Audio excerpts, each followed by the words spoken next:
The remote hearing of the Capital Investment Committee for April 12th is called to order. This remote hearing is taking place in accordance to House Rule 10.01 and is being live streamed by the House Public Information Office. Mr. Lanchewski, please take the roll. Representative Fooley. Lee, present. Representative Fooley, present. Representative Mary Murphy. Murphy, present. Representative Mary Murphy, present. Representative Dean Erdahl. Erdahl, present. Representative Dean Erdahl, present. Representative Esther Abaje. Present. Representative Esther Abaje, present. Representative Kayla Berg. Present. Representative Kayla Berg, present. Representative Greg Davids. Davids, present. Representative Greg Davids, present. Representative Keith Frankie. Frankie, present.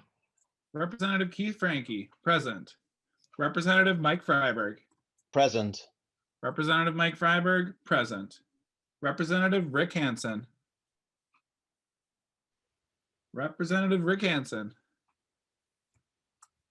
Representative John Hewitt. Hewitt, present. Representative John Hewitt, present. Representative Leon Lilly. Lilly, present. Representative Leon Lilly, present.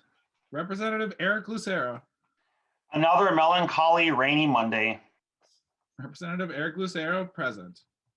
Representative Rena Moran. Representative Rena Moran.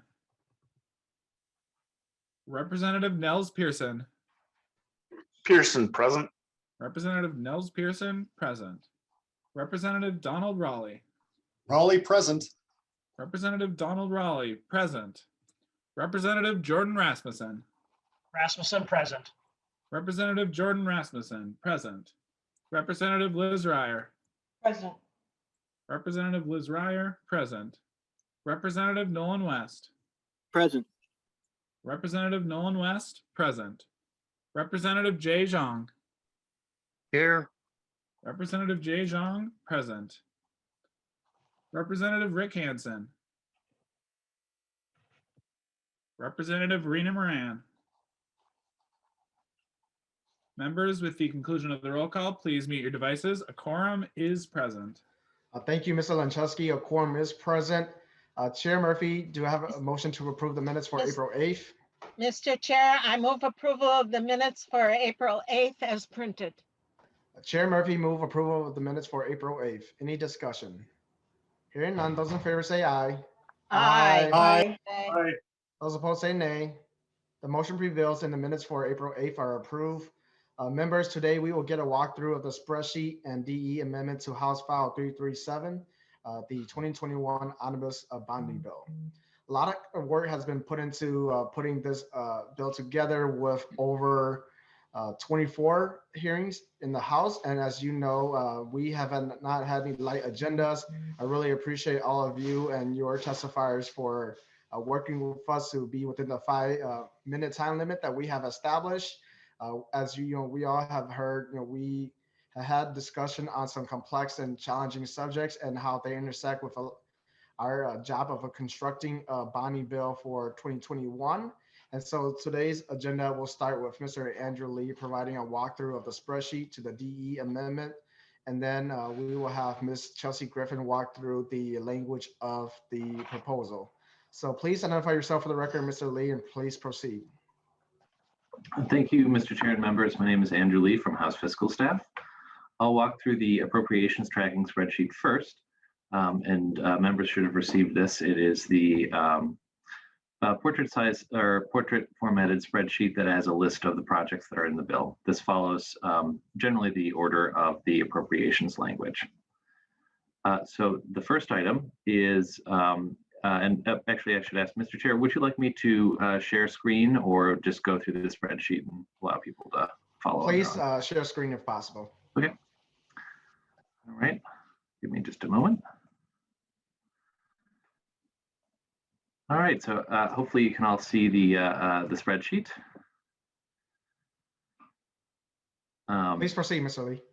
Great. So the first item is on line 6, and that's $32 million in GO bonds for the higher education asset preservation for the University of Minnesota. followed on line 11 by 32 million in GO bonds for asset preservation for Minnesota State. And then on line 16, 3.15 million for library construction grants under the Department of Education. Then under Minnesota State Academies for asset preservation in GO bonds, 1.224 million. For Purpose Center for the Arts for asset preservation, 1.5 million, and that's on line 26 in GO bonds. Then under the Department of Natural Resources, starting on line 31 for GO bonds, 27 million for asset preservation, followed on line 32, flood hazard mitigation grants at 2 million. And then 3.6 million for state forest nursery facilities in Bedora. And then on line 34, 5 million in GO bonds for state forest reforestation, 4 million in GO bonds for scientific and natural areas on line 35, 4.8 million for state trail maintenance, 7 million for natural resources betterment of buildings. The last item under DNR is a $250,000 general fund appropriation for the Upper Sioux Agency State Park bond defeasance. Then moving on to the next page, under the Board of Water and Soil Resources, 14.307 million in GO bonds for the Conservation Reserve Enhancement Program. Under the Minnesota Zoo for asset preservation, 3.5 million. And then in GO bonds, and then also in GO bonds for the Animal Hospital, 5 million, and 4 million for the Nocturnal Trail, also GO bonds. Under the Department of Administration, CAPRA, or Capital Asset Preservation and Replacement Account, 3.133 million. You can find that on line 37. Then 31 million for capital complex security upgrades, and this is the GO portion. There's also 12 million in general fund. And then the ramp F shift from user financing for the fiscal year 2020 payment for debt service. This is a cost of $1,086,000, and it's not found in the appropriations language, but it's rather one of the last policy items in the policy article. Then on line 61, 5 million for the State Building Energy Conservation Revolving Loan Fund. And then for Amateur Sports Commission, 3.5 million for the Mighty Ducks grant program. Moving on to MnDOT, starting on line 73, 10 million for the Local Road Improvement Fund. 30 million for the local bridge replacement program, 8 million for safe routes to school, 4 million for port development assistance, and 25.5 million for the passenger rail program. Then moving on to the Metropolitan Council, starting on line 84, 15 million for inflow and infiltration grants. Then under Metropolitan Parks and Trails, there are two items. There's a rider specific to one for the undesignated program, 7.5 million, and then a rider specifying that of the total amount of 11.5 million, 4 million is for pedestrian safety along the Mississippi River Recreation Area. Then on line 89, also to the Metropolitan Council for GO bonds, 40 million for the E line of the ABRT projects.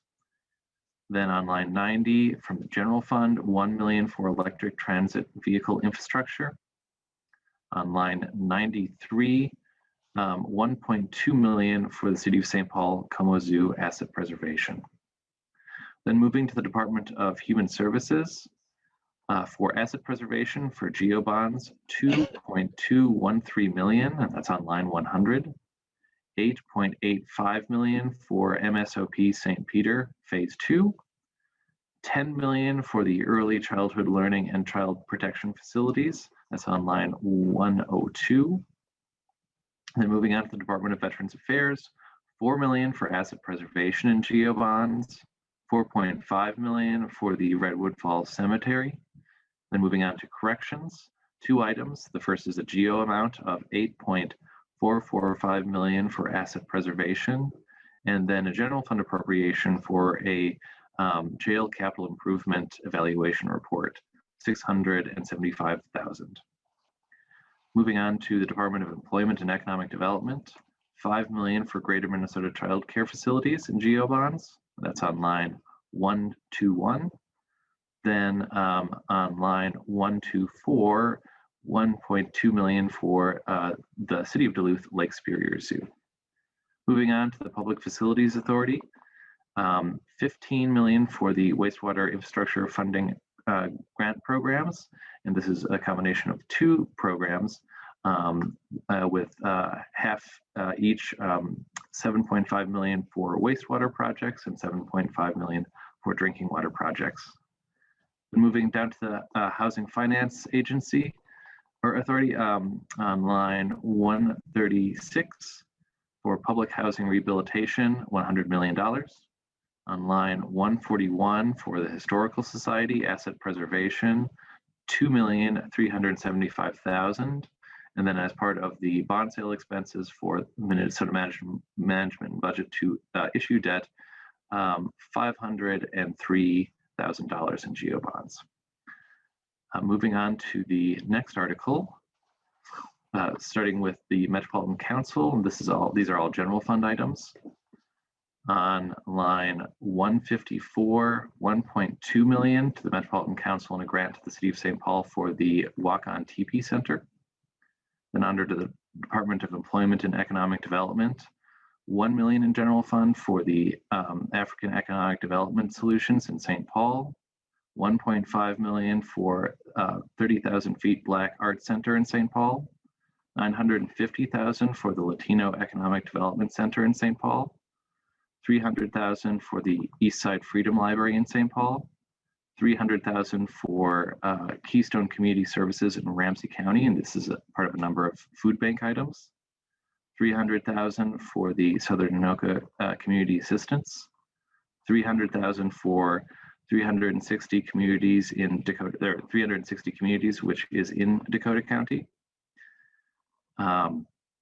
And then $300,000 for community pathways in Steele County.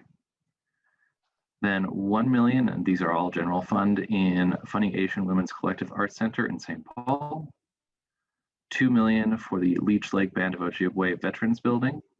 $850,000 for the Mercado Central in Minneapolis. $1 million for the Native American Community Clinic in Minneapolis. $789,000 for the Minneapolis Regional Apprenticeship Center at Northgate, called Northgate. $1 million for the City of South St. Paul meat processing redevelopment. $1.2 million for the Youth Mental Health and Wellness Center in Minneapolis, and $1 million for the New American Center for Health Workforce in Minneapolis. Then moving on to the appropriation bonds article, $300 million for appropriation bonds for redevelopment in Minneapolis and St. Paul. Of that, $200 million is for the City of Minneapolis, and $100 million is a grant to the St. Paul Housing and Redevelopment Authority. And then $150,000 in housing infrastructure bonds, and you can find this on line 186. And then $50 million in shelter appropriation bonds, of which $40 million is undesignated, and there's a rider for $10 million for Simpson Housing Services in Minneapolis. So the totals can be found on the table from line 194, the grand total of $1.3 billion in spending authorization, of which $500 million is general obligation bonds, and $500 million is appropriation bonds, and $30 million is one-time cash spending. And then Chair and members, I hope you can see the other sheet. This is the summary of the debt service. The estimated increase in debt service for the GO portion, or $500 million in GO bonds, is $22.655 million over base for GO debt service, and that's on line 14. Then for the MHFA authorizations on line 16 and 17, those debt service Amounts start in the tails at 18 million and 6 million for the tails biennium. And then for the appropriation bond for Minneapolis and St. Paul at 300 million, the total biennial cost is 41.836 million in both biennia. For one-time appropriations, as mentioned earlier, $30 million, with a total above base spending in debt service and one-time spending for the upcoming biennium at 94.491 million. And with that, I'm happy to answer any questions. Thank you, Mr. Lee. Members, do you have any questions for Mr. Andy Lee before we move on to the language from Ms. Griffin? Okay, seeing none, Ms. Griffin, please identify yourself for the record and proceed. Thank you, Mr. Chair and members. For the record, my name is Chelsea Griffin and I'm with House Research.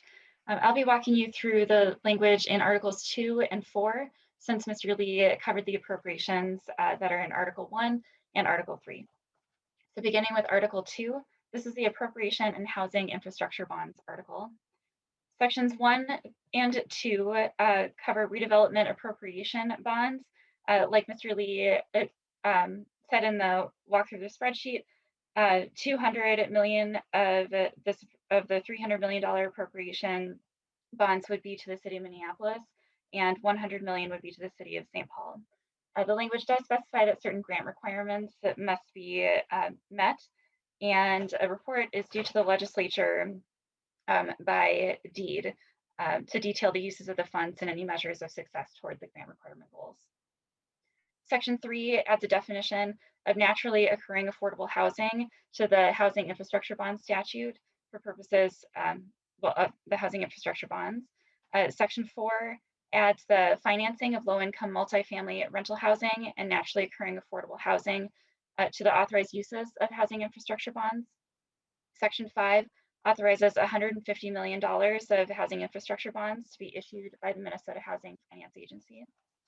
Section 6 adds an additional appropriation for the debt service on the $150 million of authorized housing infrastructure bonds.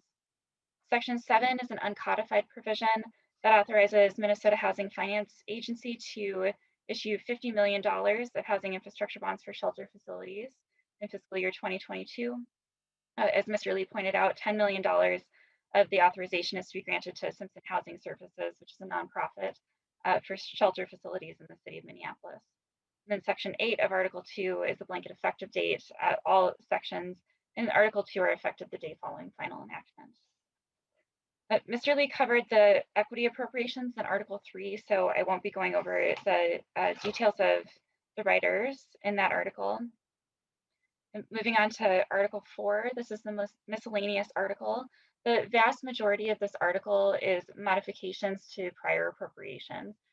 So several of the hearings of the Capital Investment Committee this year were dedicated to listening to provisions for these modifications. And if you look at the summary, those modifications are articulated in the Article 4 section. I will point out the provisions that aren't modifications in this article though. Section 1 and Section 42, these sections are related. So Section 1 requires Minnesota Management and Budget in consultation with the Department of Corrections to include an evaluation of the need for capital improvements relating to jail facilities based on a county jail study and report that would be submitted to the legislature by the Department of Corrections in 2022. So the Section 42 language then is the regional and county jail study and report. So this requires the Commissioner of Corrections to study and make recommendations on the consolidation or merger of county jails and alternatives to incarceration for persons experiencing mental health disorders. The Commissioner must consult with public and local government officials and administrators on the study and recommendations. And a report is due to the legislature on or before December 1st of 2022 with information on a variety of metrics and recommendations relating to county jail facilities. Section 2 of Article 4 is the language for the State Building Energy Conservation Revolving Loan Fund. The appropriation for this is in Article 1 in a rider, but the actual language for the loan is located here. And this establishes a State Building Energy Conservation Revolving Loan Fund for the purpose of implementing energy conservation improvements in state buildings. And the fund would be managed and administered by the Commissioner of Administration. Section 3 requires the Sustainable Building 2030 guidelines to establish resiliency guidelines to encourage design that allows buildings to adapt to and accommodate projected climate-related changes. Section 44 is the state parking account. So this waives the requirement for the state parking account to make a transfer to the state bond fund. And then section 45 is the repealer, and this repeals the Minnesota Pay for Performance Act of 2011. Mr. Chair, that concludes the walkthrough of the bill. I'm happy to take any questions. Thank you, Ms. Griffin. Members, do you have any questions for Ms. Griffin? And so I do want to thank you, Ms. Griffin. I do want to note for members too that we do have staff from the different agencies here to answer any technical questions if you have any questions for them. So seeing no questions, I will provide just some closing comments before we adjourn for the day then. And so I just want to say thank you all to members and everyone for working with us and really vetting these projects as, Representative Erdahl, why don't you go first then?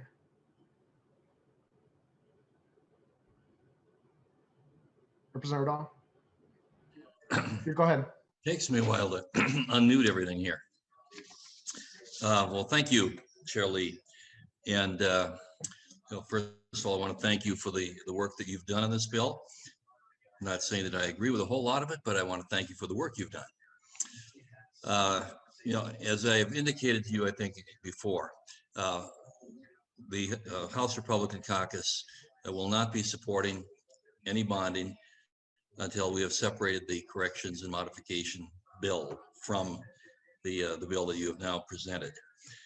The modification, those items in there have already been voted on in October. They've already passed.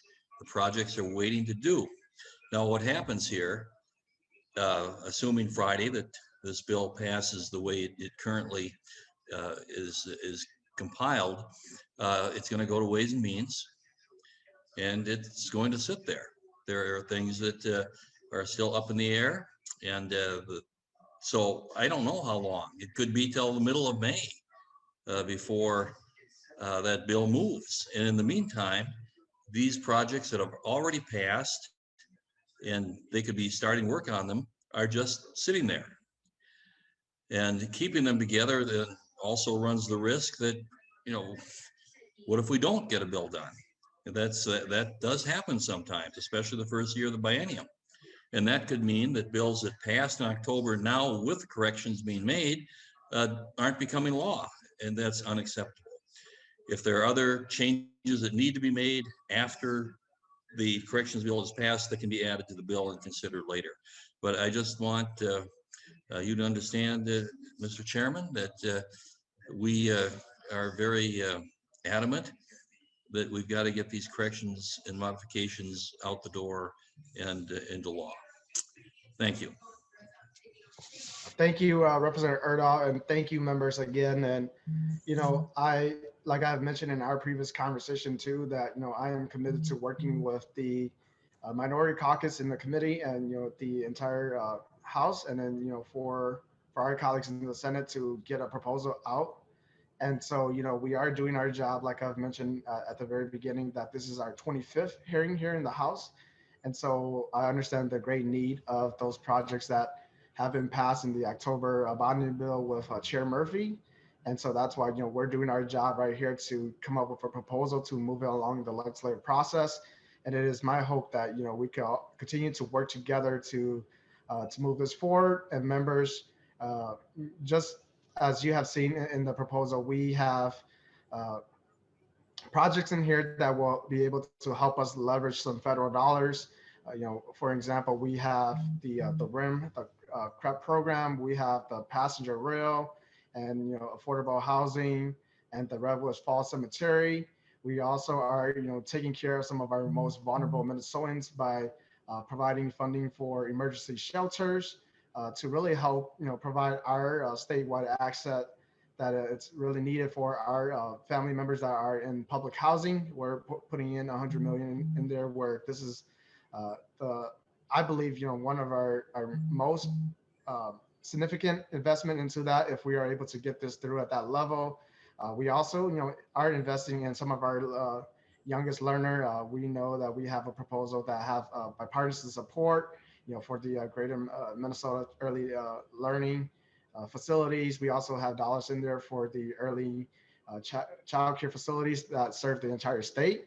And so I'm really hopeful that, we could continue to work to get this bill forward. We have significant investment in there for the environment and natural resources to help address the climate change impact that we are seeing statewide. And so putting in some dollars in there for forestation so that we can move towards that. And also, putting in EV infrastructure for transit buses is really needed. And so I appreciate all of you and the work that you have provided for us in the committee this year. Representative Lucero. Thank you, Mr. Chair. And just so I can make sure I'm clear in my understanding, the items that you just ran down in the list, buses and childcare and all that, housing and stuff, is any of that at all linked, related, or contingent upon the bill of projects that was passed last October? I'm just trying to understand the relationship of the list that you just ran down and how it relates to the comments that Erdahl had brought up. Thank you, Representative Lucero. And so as staff have indicated in the run through of the proposal, the modifications are in this proposal, along with what I have just said. We know that we made a significant investment in the October bill, and we still have work to do to really, utilize our financial situation right now with great AAA ratings, and then also, some low interest rates right now. And so we should take advantage of that. And so this proposal includes the modifications and also some of the items that I have listed and that staff have went over today.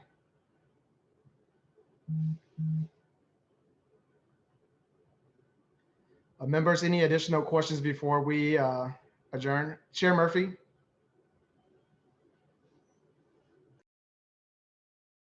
You're on mute right now, Chair Murphy. Yes, I'm trying to get off. I'm trying to raise my hand. I'm trying. Mr. Chair, I just wanted to comment and thank you for your leadership on this and for your continued cooperation that started when you were vice chair of the bonding committee in 2020, and your cooperation. And this bill is the reaction of what happened after the 2020 bill was passed in October. And the 2020 bill grew considerably from May to October, and with added projects. And one of the things that we found out in the 2020 bill was that the state agencies, especially DNR, transportation, had significant asset preservation things that had not been addressed for years. And this bill that you have put before us is a modifications of bills of projects that were in the 2020 and the 2018 and the 2016, and maybe a couple bills even before that. It's making changes in past bills that would allow those projects to go forth. The main part of this bill is the modification bill with added asset preservation that was not addressed in the state agencies in the 2020 bill.